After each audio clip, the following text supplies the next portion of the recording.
D G L D ए ताहिर फारूक ने ईद उल अजहा के रोज़ वासा head office का दौरा किया। एम डी वासा गफरान अहमद ने ईद उल अजहा और मानसून की तैयारियों के हवाले से ब्रीफिंग दी। वाइस चेयरमैन वासा चौधरी शहबाज अहमद भी इस मौके पर मौजूद थे। वासा के डिजिटल कंप्लेंट मैनेजमेंट सिस्टम वासा के डैश बोर्ड्स के मतलब तफसीली ब्रीफिंग दी गई। D G L D A ने digital complaint center Gulberg town का भी दौरा किया। डिजिटल कंप्लेंट सेंटर की वर्किंग का जायज़ा लिया। D G L D A ने कहा कि अवामी शिकायत को घर की दहलीज पर हल करवाया जाए। D G L D A ने ट्यूबवेल व फिल्ट्रेशन प्लांट का दौरा किया। ईद उल अजहा के दिनों में पानी के औकात कार में सार्फिन तक पानी की तरसील को यकीनी बनाने की हदायत की।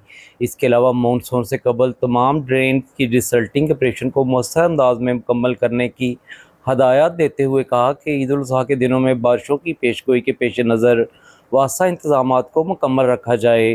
तमाम अंडर पासिस की मशीनरी और तमाम डिस्पोजल स्टेशन को मुकम्मल फ़ाल रखने, जनरेटर्स को स्टैंड बाई रखने की भी हदायत जारी की गई।